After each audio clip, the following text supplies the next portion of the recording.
Hi everyone, Mathieu Audet, engineer specializing in glazing calculations. This week we're continuing what we started last week. We're going to talk about laminated glass and interlayers. Let's take a look at this together. Just a quick reminder of what we talked about last week. In fact, we discussed the two families of interlayers, flexible interlayers and rigid interlayers. We had PVB, among others, in the flexible interlayers, so the traditional PVB. In the rigid interlayers, we had structural PVB and ionomer or centriglaser that everyone knows. We mentioned that PVBs are affected by loading duration and temperature. So if we raise the temperature, say a guardrail outside in summer with a PVB or structural PVB, it will perform much less effectively because, among other things, the structural PVB will go from rigid to flexible when the temperature rises. It's a bit the same principle for loading durations. That's what we saw last week. This means that, among other things, PVBs will be more suitable in indoor conditions where temperatures are lower. As for ionomer or centriglaser, it will be suitable in all situations. We can use it both indoors and outdoors. Its properties will remain good. In fact, it will stay rigid in both conditions. That's what we saw last week. What we didn't see, however, is the interaction between the sealant and the PVB, whether it's traditional or structural PVB. We see here in the image that defects can form at the perimeter of the glazing. In fact, most sealants will affect PVBs. You can check with your suppliers to see, depending on the product, how it will affect the PVB. There will be shrinkage, but it will vary from one product to another, from one sealant to another. So that's something to check. Another thing that can affect PVB is humidity. When exposed to outdoor conditions, we see here an area that is somewhat whitish. This is something that can happen when PVBs are exposed outdoors. It remains to be verified. It's not necessarily all products. There are aging tests conducted by suppliers. So I invite you to check with your suppliers to ensure you can actually use PVB outdoors. So 3 things that affect PVBs: loading duration, temperature, and weather conditions. Centriglaser will also be affected by loading duration and temperature, but much less than PVBs. Now, what we mainly want to talk about is post-breakage retention, which is actually the opposite of what we see in the image here.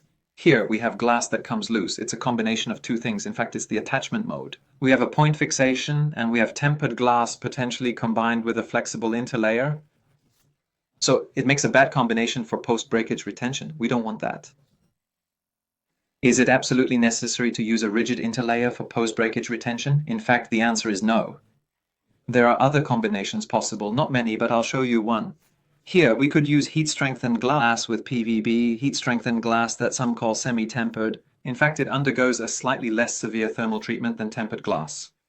We can combine it with PVB and still have good post-breakage resistance because heat-strengthened glass, when it breaks, will create fragments that are much larger than tempered glass. Heat-strengthened glass is the image on the left. Tempered glass is the image on the right. By having larger fragments, it will have much better resistance in post-breakage conditions, a bit like windshields. Windshields, of course, are glass that is absolutely not tempered. It's annealed glass, but the principle is somewhat the same. We maintain good rigidity even when broken. A potential application for skylights and light for the inner glass of the sealed unit. We could use this kind of composition, so heat-strengthened glass with PVB. We could also use it for interior partitions that act as guardrails. That would work too. We could use it for glass floors. So we have 3 fairly typical applications in which we can use this combination, which is heat-strengthened glass with PVB, and we get good post-breakage resistance.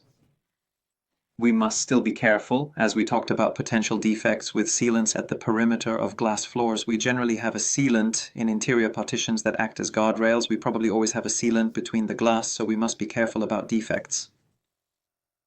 For glass guardrails, we must also be careful about the combination we make between the interlayer and the thermal treatment.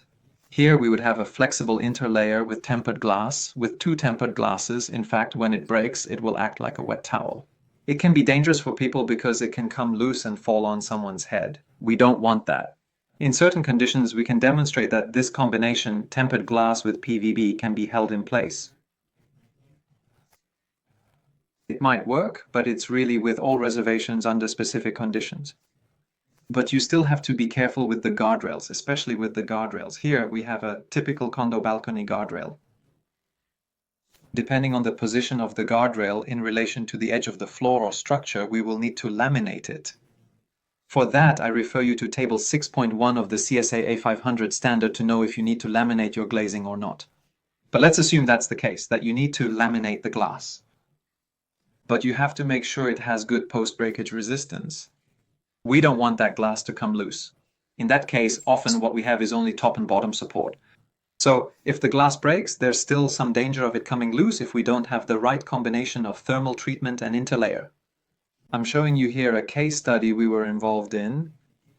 We had a bad combination between the thermal treatment and the interlayer, and the glazing came loose. So you really have to be careful. The options, in fact, would be the use of heat-strengthened glass with PVB or tempered glass with ionomer or centriglaser. In fact, centriglaser is an ionomer.